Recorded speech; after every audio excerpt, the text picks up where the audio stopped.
Bueno, buenas tardes para todos. Es un gusto presentar al doctor Elian Wolfram. Voy a leer brevemente el currículum del doctor Wolfram.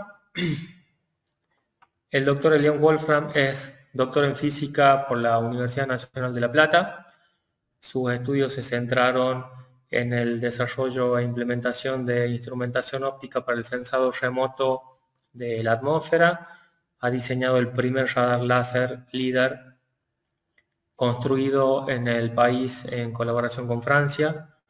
Entre 2004 y 2019 fue investigador de la Unidad de Investigación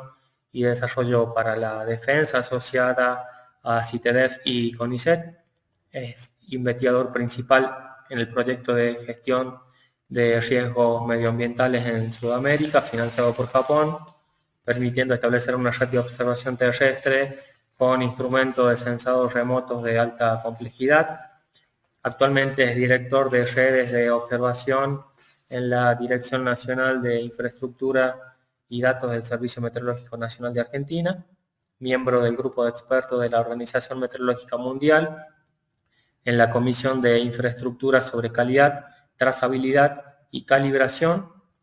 Forma parte del grupo del trabajo de la OMM sobre la red de referencia de superficie GECOS. Así que, bueno, le damos la bienvenida al doctor Elian Wolfram y lo invitamos a su exposición. Hola, buenas tardes a todos y todas. ¿Me escuchan bien? Sí, perfecto. Perfecto. Bueno, muchas gracias al comité organizador de RADA por esta invitación y bueno, espero que pueda compartir un poco las actividades del Servicio Meteorológico Nacional respecto a las oportunidades y desafíos que presentan la integración de observaciones y de redes de terceros en la provisión de servicios meteorológicos. Y la intención un poco de esta charla es contarles cómo el Servicio Meteorológico está posicionándose ante este desafío y qué actividades lleva internamente alineadas con este propósito. Básicamente voy a empezar esta charla contándoles una experiencia inicial. Ahí pasé a la segunda transparencia, ¿no es cierto? Sí, ¿no? ¿Me puede confirmar Sí, que sí. están viendo la segunda? Perfecto. Fue para saber que funcionó el paso nomás. ¿Cómo se llama? Lo que le quería contar es que, bueno, como parte de mis actividades dentro de este organismo, en el año 2022 tuve la fortuna de subirme al rompehielo Irizar y recorrer este largo derrotero hasta la base más austral que la Argentina tiene en el continente antártico, donde ya por más de 40 años se establece un registro de observaciones sistemáticas y continuadas de datos meteorológicos de superficie en esta estación. Y justo las razones de mi motivo eran, del motivo de este viaje, eran simplemente establecer un criterio de inspección de las bases meteorológicas dentro de mi rol en la dirección de red de observación, pero justamente ese año ocurrió una situación particular. Fíjense, este gráfico que les presento es la temperatura máxima registrada en el periodo 1981-2010 en la base Belgrano 2. Justamente tenemos una línea continua negra que puede ver claramente la presencia del verano con las temperaturas máximas cercanas casi al 0 grado en media, y después por arriba y por abajo los máximos y mínimos absolutos. Y justamente ese año, el 7 de enero de 2022, ocurrió el récord de temperatura de 11 grados, 4, que superaba el anterior en los 20 años pasados en los 40 años pasados de 10.1 grados que se había producido el 21 de enero de 1999. Entonces, a través de ese hecho, la pregunta siempre que uno se hace es, bueno, ok, este punto fue 11.4 grados centígrados, pero más menos que. Entonces, ese punto sobre la confiabilidad del dato y la certeza y la exactitud de este valor abren un montón de preguntas hacia la generación de un dato oficial que son pertinentes de contar o transmitir y compartir con el resto de la audiencia. En realidad, ¿qué se necesita para validar un dato de este tipo? Fíjense que para obtener una red, para obtener justamente el gráfico de la izquierda, he necesitado una red sostenida en el tiempo. Eso hay veces parece que es trivial porque es una respuesta inicial, ¿cómo se llama? Cuando yo quiero un dato climatológico, tengo que tener un registro de una base de tiempo prolongada. Y eso es una de las cosas más difíciles de conseguir en forma sostenida y homogénea. Luego, obviamente, tengo que hacer una clasificación del emplazamiento para asegurarme cómo el entorno, que seguramente fue cambiando, afecta o no a ese registro de temperatura. Y eso en el ambiente meteorológico y de la Organización Meteorológica Mundial lo denominamos metadato, que es justamente toda la información que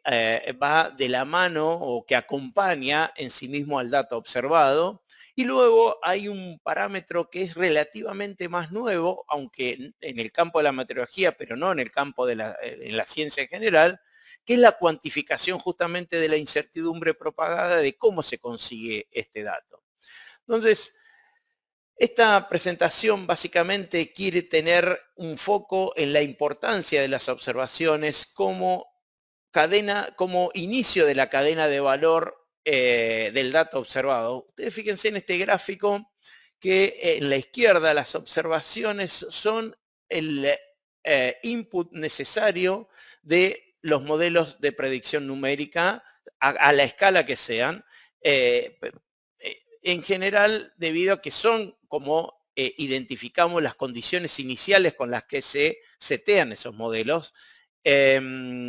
Esos modelos permiten generar pronósticos a distintas escalas temporales y espaciales, y a partir de ahí hay una distribución de servicios, de distintos niveles de servicios, ya sean climáticos o meteorológicos, en múltiples plataformas que hacia el final de esta cadena de valor está el impacto que estos servicios tienen en la toma de decisiones gubernamentales, sectores productivos y finalmente en la ciudadanía en general.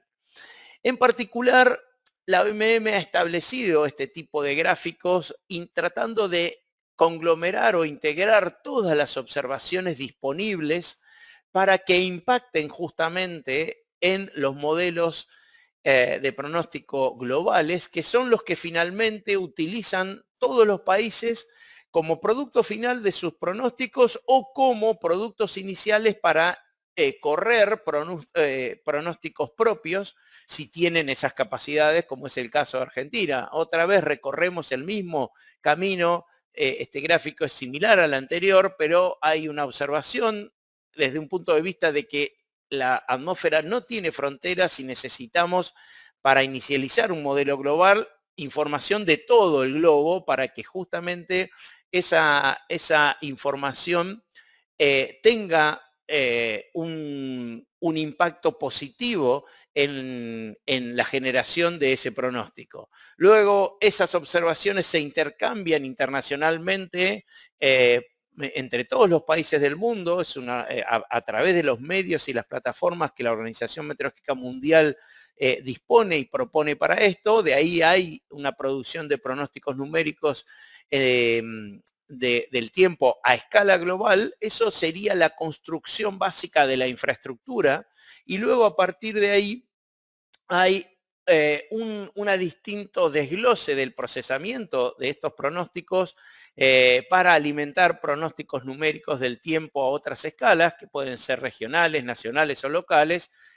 que impactan directamente en la producción de alertas, avisos a corto plazo o servicios climáticos, y de ahí, como decíamos, hacia el final, con un impacto directo en la toma de decisiones de distintos organismos y distintos sectores de la sociedad en un país, en una región. En este gráfico quiero mostrarles ¿cuál es el impacto de las observaciones en los pronósticos numéricos del tiempo? Vamos a centrarnos en el gráfico de la derecha, donde vemos las 6 regiones o las 7 áreas en las cuales la OMM ha dividido el mundo, las llama regiones, y en particular estas barras horizontales azules indican el número en millones de cantidad de observaciones o mensajes meteorológicos. Un mensaje tiene toda la codificación de presión, temperatura, humedad, condiciones del tiempo, todo lo más posible que esté disponible en un determinado momento y que se comparte e impacta en estos pronósticos de escala global. Y fíjense cómo tanto Europa como Asia y los países desarrollados, Norteamérica, América Central, Canadá y el Caribe, son los países, o las regiones, no los países, perdón, que más observaciones producen y que llegan a asimilarse en estos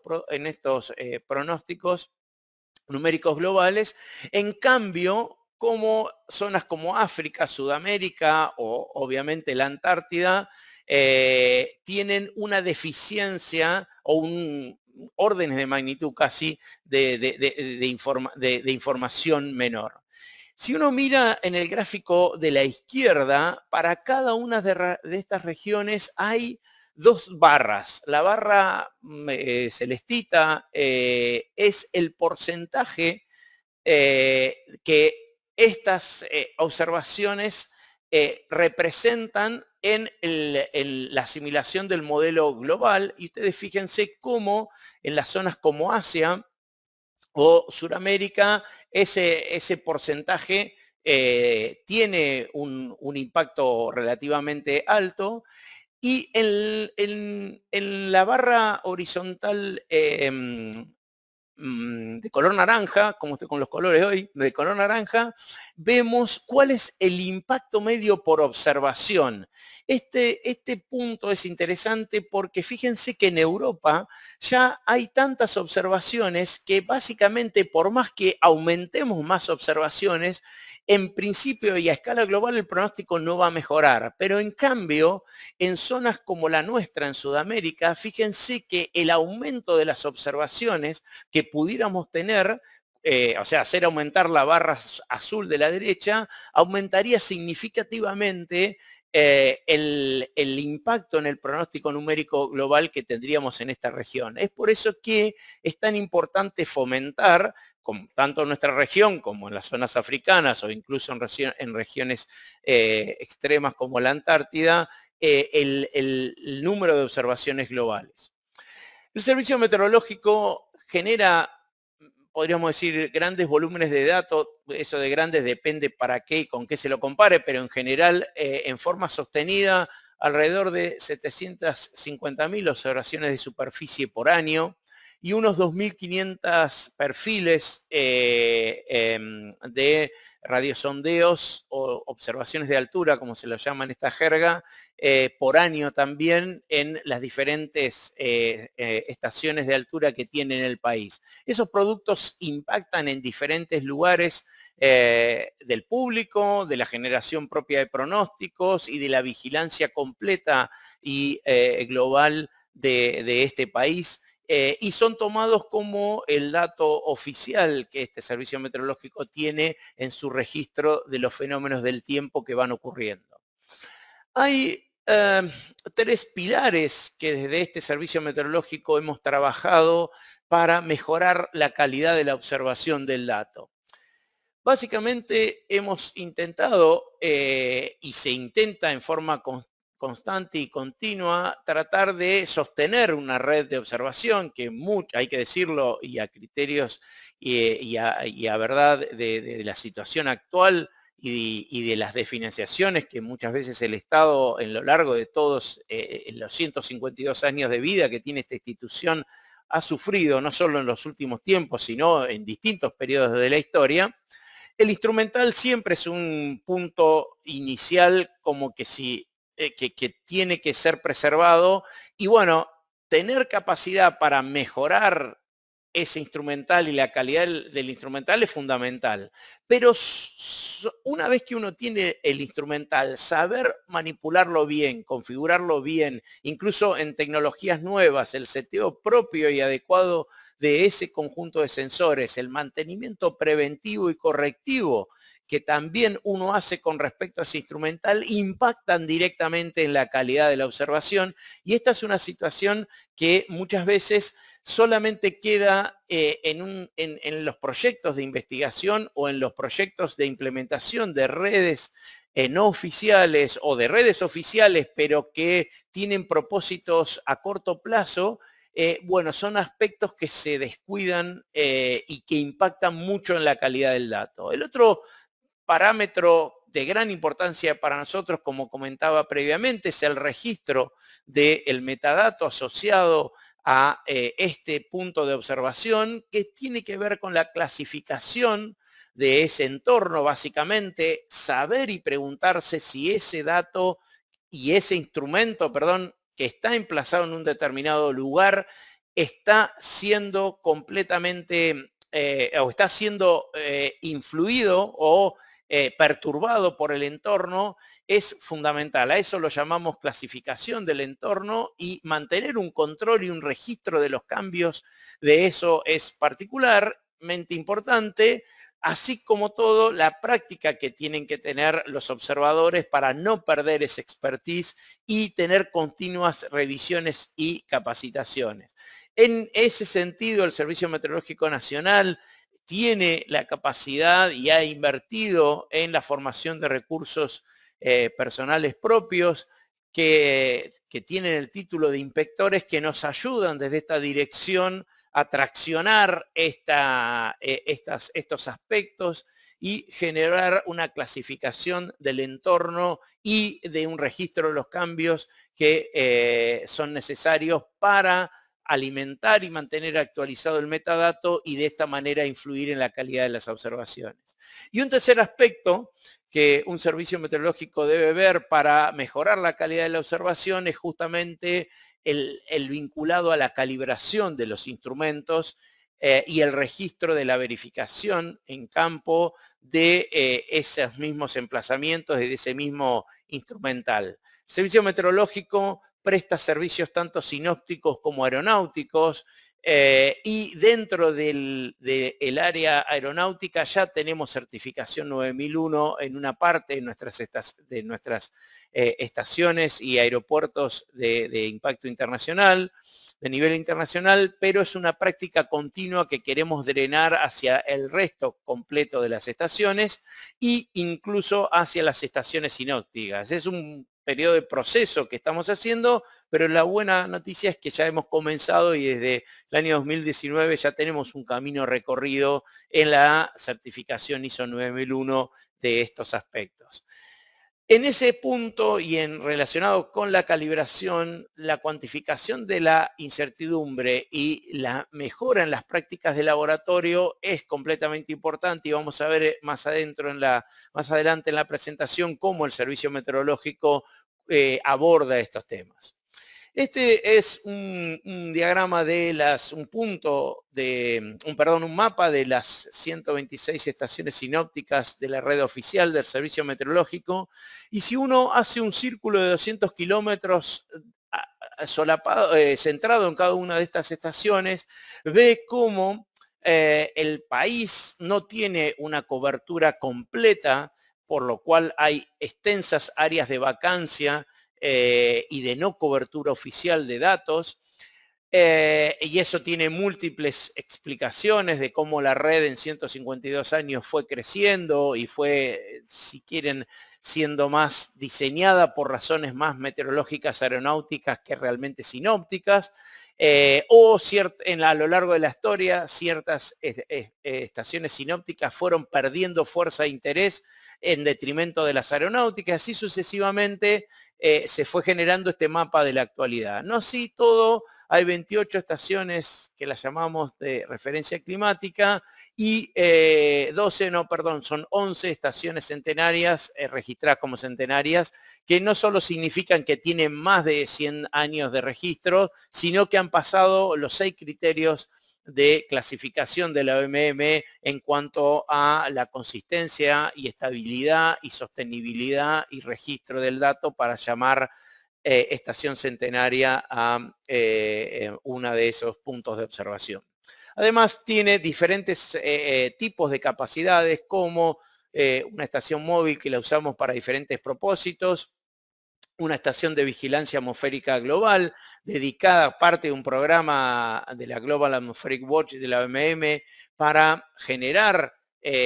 básicamente observaciones relacionadas con gases de efecto invernadero y observaciones no convencionales como el ozono y la radiación y el campo magnético, y una serie de instrumental no convencional, que así lo llamamos, para el monitoreo de gases no pude volver atrás, y otro tipo de información. En las directrices de la OMM con respecto a la infraestructura se han identificado tres grandes grupos a trabajar. Uno es el programa WIGOS, que tiene que ver con el programa integrado de observaciones, no solo ya la misión y la obligación de registrar datos meteorológicos de superficie y de altura como principal punto de observación y generación, sino integrar, si es que no los produce ese servicio meteorológico, todo tipo de información disponible con respecto al monitoreo de la atmósfera. Luego hay un plan mandatorio, que es la red GIBON, o Red de Observación Global Básica, que impone directrices de mínimas cantidades de observación para cada país en regímenes de distribución espacial, una estación cada 200 kilómetros y por lo menos un dato cada hora H24 a lo largo de todo el año. Y luego un punto más difícil de tratar, que tiene que ver con la trazabilidad meteorológica de las observaciones. Fíjense que si ustedes miran cómo es en detalle un poquito más esta red de observación, y vemos cómo hay zonas que están bien cubiertas con estos gráficos de extensiones de 200 kilómetros, hay un solapado a eso si uno hace el registro de, por ejemplo, redes ya implementadas en nuestro país, pero que no son redes que el Servicio Meteorológico haya implementado o incluso gestionado, sino son redes de las que llamamos de terceros. Bueno, justamente el hecho de aprovechar estas redes como criterios de densificación de las capacidades de observación de un país son situaciones a atender y de gran importancia. Actualmente el Servicio Meteorológico Nacional ya integra alrededor de 500 estaciones, un poco más, de distintos actores, desde el INTA, desde Bolsa de Cereales, en distintas provincias, desde la red Sinarame, ministerios de producción de distintas provincias también, y distintos otros organismos, y esas estaciones son todas colectadas como redes de terceros en nuestro concentrador, y a partir de ahí hay un tratamiento para tratar de determinar cuál es el estado de veracidad, o el estado de completitud, o el estado de pertinencia de estas observaciones, que puedan impactar en distintas áreas del Servicio Meteorológico Nacional y distintos productos y servicios, como decíamos antes, que se pretenden producir. Para hacer ese control, el Servicio Meteorológico Nacional ya comenzó la implementación de un sistema de colección de datos automatizados provisto por la empresa Meteofrance Internacional, que es básicamente un software genérico de recopilación de datos de observación para la gestión de una red completa de estaciones, en este caso ajenas. Nosotros en este mismo software mezclamos nuestras propias estaciones con las estaciones integradas de otros organismos,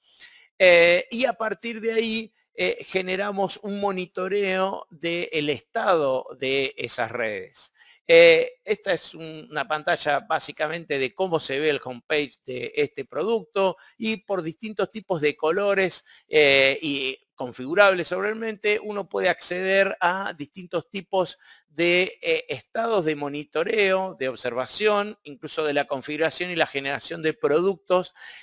que alimentan otro software que el SMN está poniendo en práctica, estaba implementando en estos meses, que se llama Clisys, básicamente el software que sigue a esto, que alimentará en el futuro, para el final de este año, una extranet que los socios podrán observar y utilizar si se han integrado a este concentrador. Este tipo de monitoreo permite hacer un control del estado de las estaciones, comparar datos entre estaciones oficiales nuestras y estaciones de terceros y aplicar controles de anomalía automáticos luego de haber configurado, obviamente. Hay 4 tipos de controles que se presentan. Desde los controles básicamente instrumentales que tienen que ver con criterios típicos como batería y límites de uso de los sensores, hasta criterios climatológicos de pertinencia o criterios de variabilidad, viendo cómo una variable tiene saltos o cambios bruscos que detectan anomalías,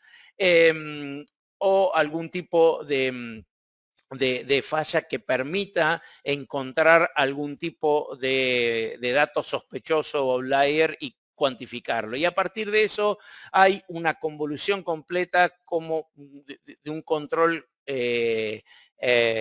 pesa todos estos anteriores y da una visión de qué tipo de dato es correcto o dudoso y permite interpretar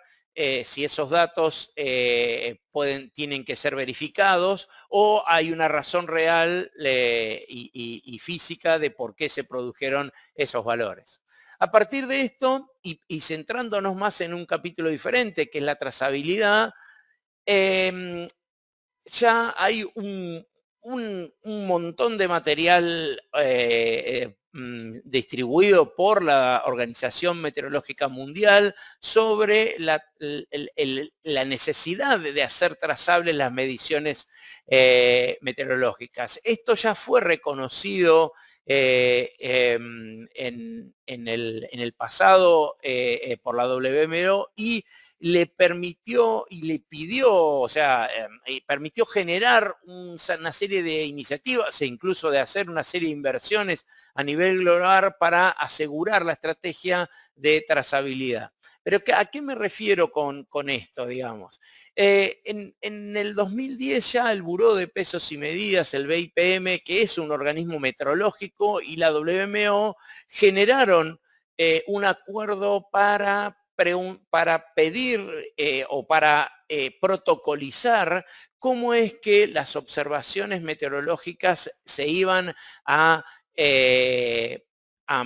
comparar con patrones internacionales distribuidos en un determinado en un centro de alta calidad. En general, esos patrones internacionales drenan hacia los organismos meteorológicos nacionales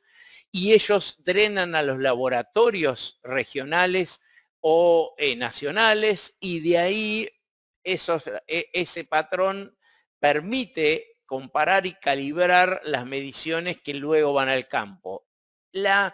conexión entre cada uno de estos óvalos hasta llegar al final es lo que llamamos trazabilidad, y la no interrupción de esta cadena es lo que permite a una medición ser comparable entre sí con otra medición y tener un criterio meteorológico más elevado que un dato que nunca fue comparado contra nada, e incluso tiene una dudosa certificado de calibración de contra qué ese instrumento fue calibrado y cómo fue obtenido ese certificado de calibración. Básicamente, un poco la trazabilidad asegurada, como decía antes, es mantener estas flechas de doble vía horizontales, verticales, lo más robustas posible. En ese sentido, ya desde el año 76, la Organización Meteorológica Mundial le otorgó al Servicio Meteorológico Nacional la responsabilidad de crear el Centro Regional de Instrumentos, o RIC, CRI en castellano o RIC en inglés, y a partir de esta resolución, bueno, se crearon un laboratorio y con altos y bajos se mantiene el laboratorio del Centro Regional de Instrumentos como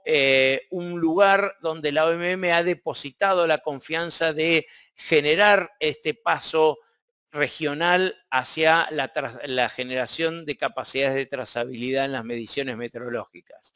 En las páginas típicas de la OMM se establecen que el mandato primario de estos RIC es establecer y estandarizar los mecanismos de calibración a los miembros, o sea, a los demás países, pero a decir verdad, esta situación en la práctica es muy difícil de conseguir porque todos los países de Latinoamérica, nosotros somos responsables de dar trazabilidad a la región 3, desde México, que son los países latinoamericanos, desde México hacia abajo,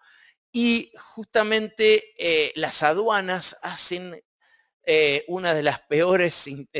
influencias en estas actividades porque es muy difícil enviar instrumentos patrones de cada organización, de cada miembro, de cada país a la Argentina y volverlos en tiempo y forma sin un esfuerzo descomunal a través de importaciones temporarias y mucho riesgo. Así que esta es una situación que se cumple muy parcialmente en la región 3, pero así todo la Argentina sigue haciendo inversiones y el servicio, o de la mano de las inversiones del servicio meteorológico para mejorar estas capacidades. Estas capacidades, el Centro Regional de Instrumentos tiene 4 grandes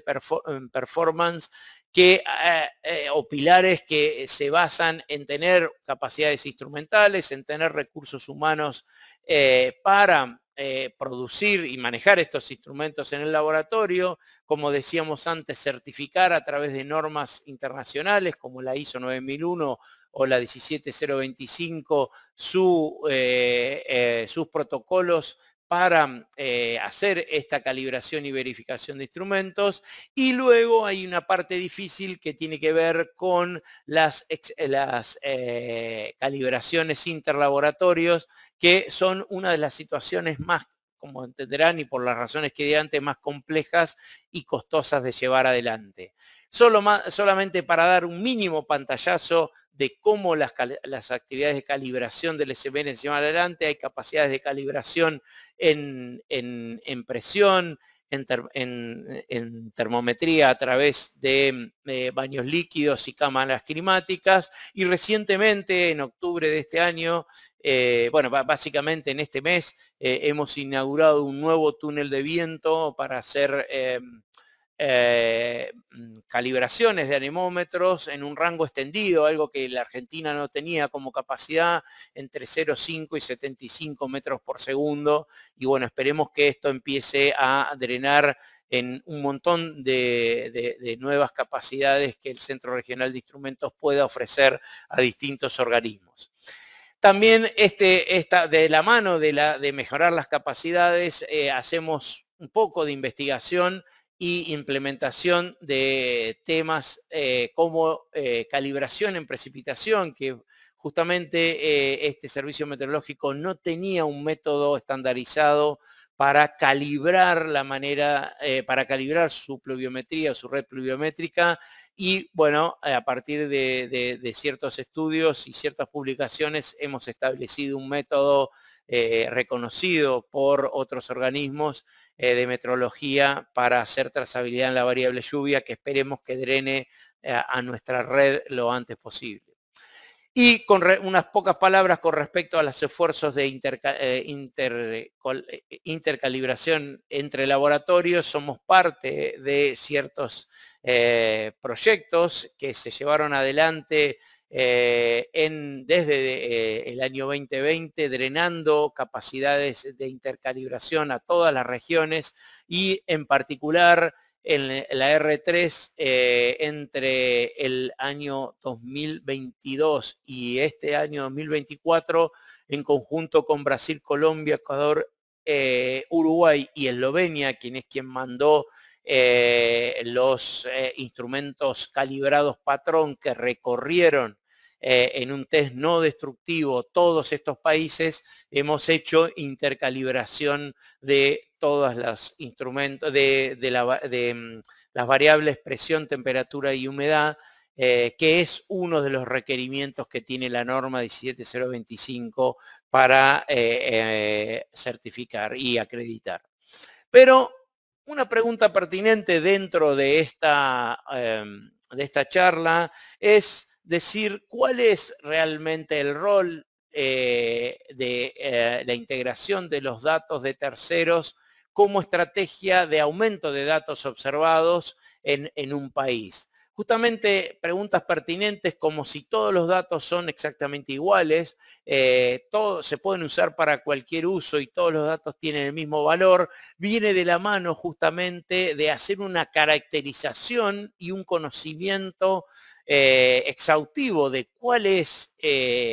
la forma en que esos datos son obtenidos, cómo son mantenidos y cómo son calibrados, justamente las tres cosas que veníamos viendo y desarrollando como capacidades innatas en un servicio meteorológico, pero que muchas veces no se sostienen sistemáticamente en redes de tercero. Es por eso que ha surgido una idea en el Servicio Meteorológico Nacional apoyada en una experiencia que MeteoSuisse realizó en el año 2018 y protocolizó como un método que ellos hoy aplican, que es generar una certificación meteorológica argentina para clasificar redes de tercero y proponer un certificado de homologación siguiendo unos criterios que hoy la Argentina no aplica, y podría ser una herramienta de utilidad incluso para testear las redes propias y las redes implementadas. El mecanismo en el cual esta clasificación funciona es a través de hacer un preanálisis de una red. Imagínense una red existente emplazada en terreno de un número X de estaciones, y hay que hacerse un preanálisis sobre qué tipo de estaciones. Estamos hablando de estaciones, en general redes de estaciones automáticas, que son las que se emplazan actualmente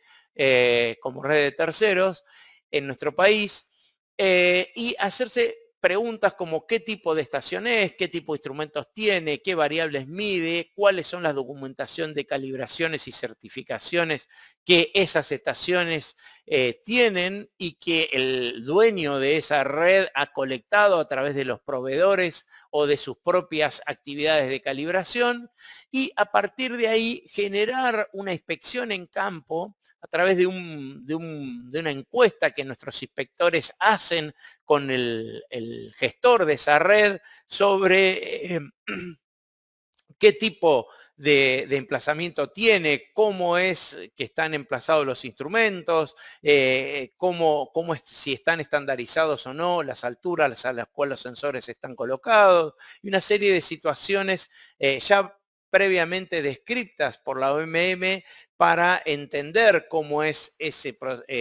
emplazamiento y una posterior clasificación del entorno para saber la influencia de los parámetros externos a la medición que influirían en la medición. A partir de ahí hay un post-análisis de las series de datos, si es que están disponibles, para saber cuáles son los tiempos de disponibilidad de datos, cuál es la línea de tiempo que estos datos se han mantenido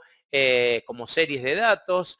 cuál es el máximo tiempo o huecos de no producción de datos en esta serie, y a partir de ahí es un ciclo que se repite año tras año o con periodos regulares. En esta propuesta es cada 5 años para establecer un certificado que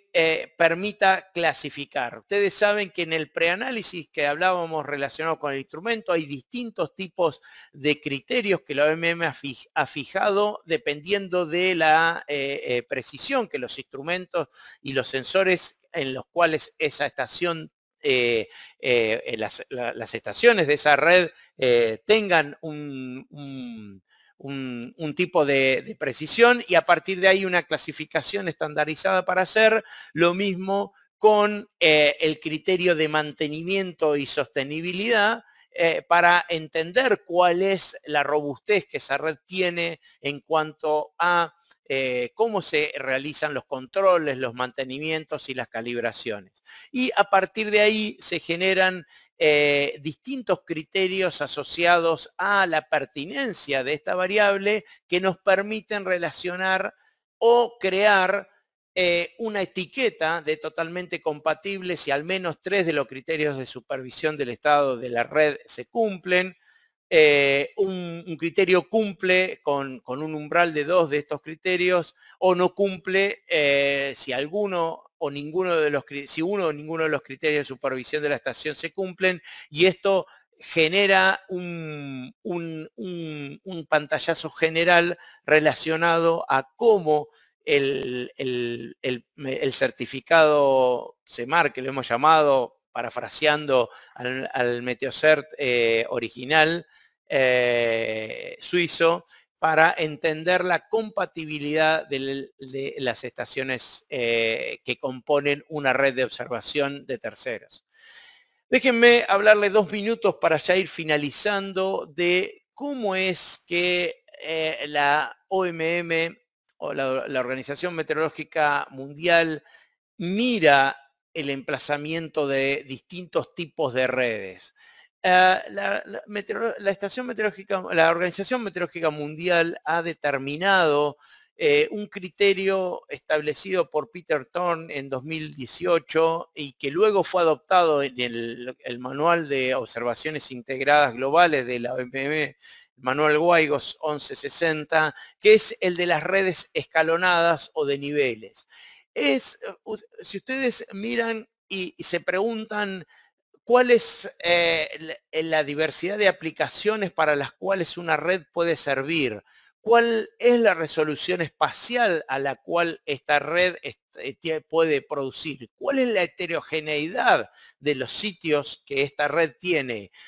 o cuál es la heterogeneidad incluso de los propietarios y la administración que esta red tiene, y cuál es la heterogeneidad del formato de los datos. Bueno, a partir de ahí, a medida que todos estos aspectos aumentan, vamos cayendo justamente en lo que ustedes ven que es el fondo de esta pirámide, o la base de esta pirámide, donde justamente las redes de terceros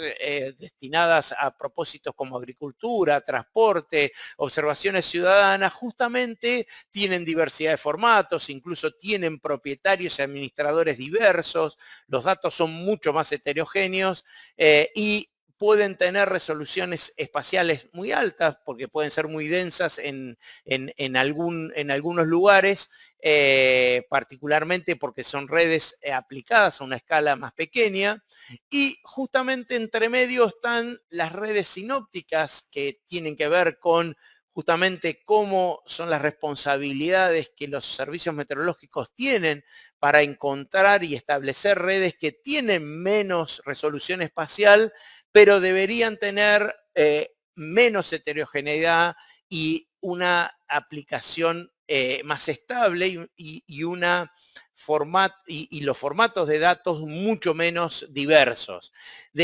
Si uno continúa con las redes de referencia, justamente son una característica que tienen alta estabilidad temporal, tienen un entendimiento meteorológico más alto que las redes justamente de terceros o las redes sinópticas, y tienen una cuantificación de la incertidumbre más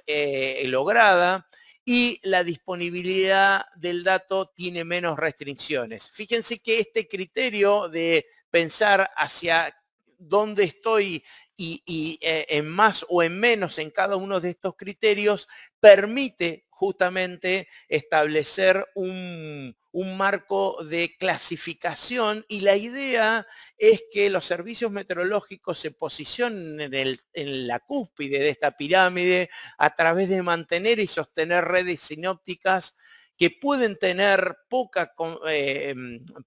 resolución espacial, pero que tiene que tener una gran estabilidad temporal, un gran entendimiento meteorológico, una cuantificación de la incertidumbre lo mejor posible, y que también tiene, el dato es completamente compartido para que sea alimentado, como decíamos antes, en las redes de pronóstico mundiales, y que sea parte del registro oficial de un país. De esta manera, y la idea de organizar las redes escalonadamente permitiría hacer que ciertas situaciones de uso compartido de los datos, complementando en los criterios de observación, sean propicios para que todos ganen, un servicio meteorológico y una red de terceros gane en compartir sus datos entre sí. Finalmente, y terminando esta presentación, el desafío de aumentar las observaciones en un país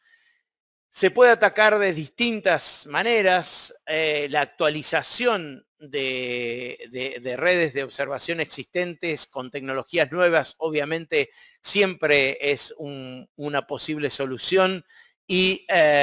bueno, tiene la contra que requiere mucho dinero para hacerlo.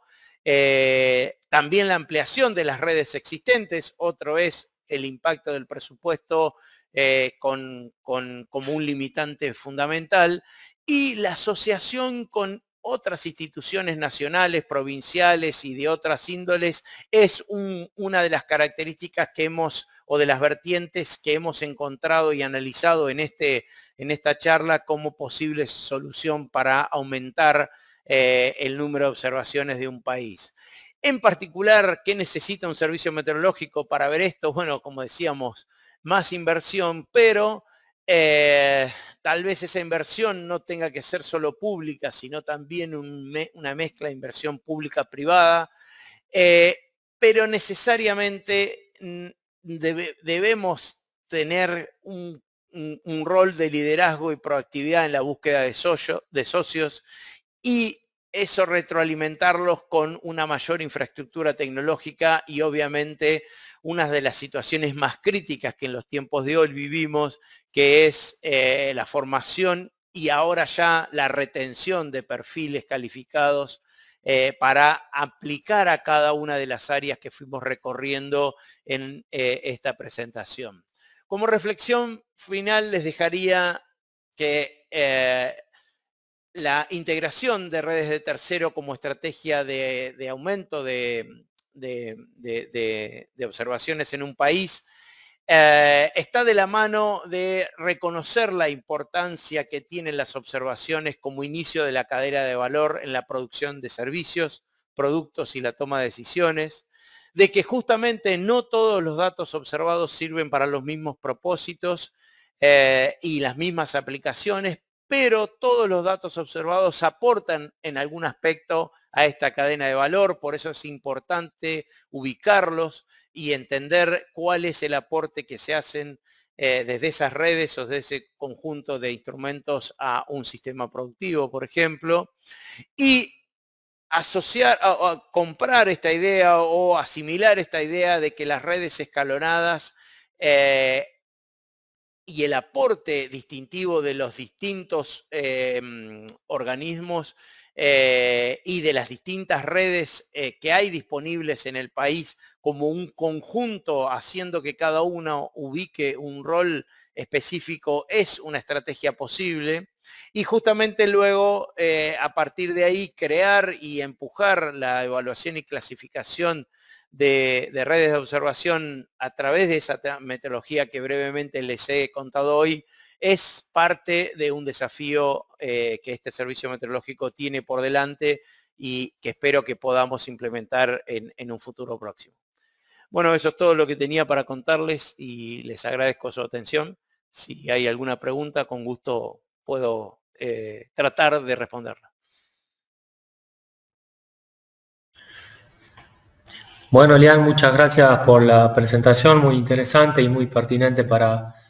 nuestra reunión argentina de agrometeorología. Ahora, a continuación, le doy la palabra a Jesús, el otro moderador, que va a leer las preguntas que teníamos hasta ahora. Bueno, buenas tardes, Elian.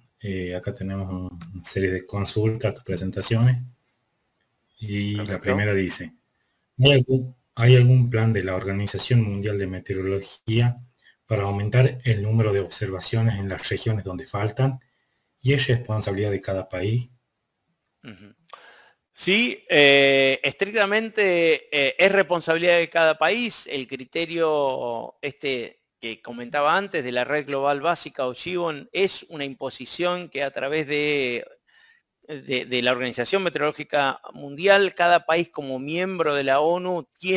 ha firmado y ha dado el consentimiento para hacer frente a ese número mínimo de observaciones con esa resolución de 200 kilómetros y observaciones horarias. Y obviamente los países dijeron, bueno, pero no tenemos plata para hacer esto. Entonces hay un programa particular de asociación público-privada que se llama SOF,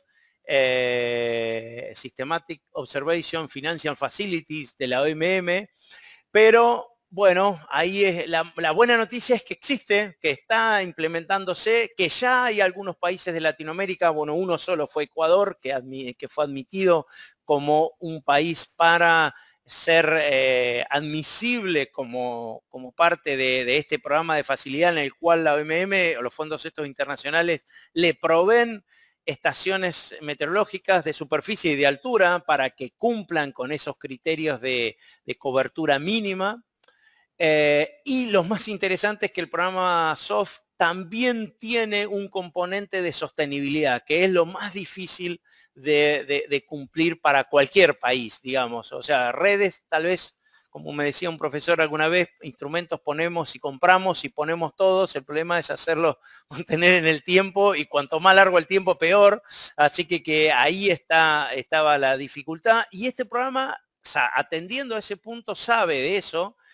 Pero bueno, esa es la buena noticia, existe ese programa, hay una iniciativa mundial, pero van a empezar por África y como ya les digo, en Latinoamérica solo Ecuador aplicó y no sabemos si se lo van a conceder, seguramente sí. Y esperemos que los países intermedios como nosotros, que no somos ni desarrollados ni en vías ni subdesarrollados, esto de en vías de desarrollo nos pone en una situación intermedia que no nos permite aplicar a estos programas. Así que espero, esa es la respuesta y espero que haya sido, hayas respondido tu pregunta. Sí, está claro. Otra de las consultas es cuál es la diferencia entre las estaciones sinoptivas y las estaciones aeronáuticas. Ok, la palabra es sinóptica y la otra es la aeronáutica. Básicamente, el propósito en sí mismo en el cual están establecidas, es el tipo de observación que hacen, si bien las dos observan condiciones de la atmósfera, presión, temperatura, humedad, altura de las nubes, precipitación, o sea, las variables son las mismas. Para la aeronáutica hay un formato particular, se llama METAR, en el cual se produce un mensaje meteorológico aeronáutico codificado de una determinada manera, internacionalmente aceptado para distribuir a esa comunidad. Y por otro lado, la red del servicio meteorológico, de esas 120 estaciones o 125, pues hoy hay 120 operativas, 54 son del Sistema Nacional Aeronáutico o Aeroportuario, o sea, generan este tipo de información aeronáutica, y todas las demás, el conjunto, en las 120 totales, compartidos se generan informaciones sinópticas que tienen una caracterización de la información que es más completa, en el sentido de agregar otro tipo de variables como evapotranspiración o capas freáticas o otro tipo de información disponible meteorológica que no es necesaria codificar para la información aeronáutica, ¿sí? Entonces, bueno, nuestra red es una red mixta y conviven y los puntos son los mismos. Es como que en un aeropuerto hay una estación meteorológica que produce, oficial del SMN, que produce información meteorológica aeronáutica para un servicio, y por otro lado un dato oficial sinóptico para el registro meteorológico de superficie, en este caso de un país. Bien, está clara la respuesta. Por último, la última pregunta que está en el chat es, ¿cómo las redes de observación aportan a los modelos de pronóstico del IPCC? Bueno, del IPCC, bueno, en principio, no sé exactamente si entiendo completamente la pregunta. Viste que a lo largo de la charla intenté contar cuál es el impacto que todas las observaciones que se comparten internacionalmente, ahí está el kit de la cuestión, porque yo puedo tener un montón de observaciones en un país, pero un número mínimo es el que pongo a disponibilidad de los pronósticos, de los centros mundiales de pronóstico. O sea, los codifico de una determinada manera en un formato que se llama buffer y los disponibilizo en tiempo y forma, después de haber pasado estos controles de validación que hablábamos, a esa comunidad. En particular, el impacto en ese gráfico que mostraba de las barras es la manera en que cada una de las observaciones impactan en el modelo de pronóstico global. Pero creo que acá la pregunta viene para el lado de los modelos climatológicos, en el cual el IPCC toma a partir de ciertos escenarios posibles el cálculo de tendencias o de situaciones climáticas futuras para justamente advertir sobre las situaciones de impactos climáticos en la variabilidad que se están observando y que los modelos climáticos corridos a distintas escalas de tiempo pueden pronosticar. Entonces, todas las observaciones, como para cerrar la pregunta, son inicio de la cadena inicial,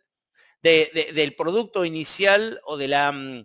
del seteo de las condiciones iniciales de los modelos, ¿sí? Lo que ocurre es que no sabría decirte, si es que entendí bien la pregunta, cómo impactan en estos modelos climatológicos que utiliza el IPCC.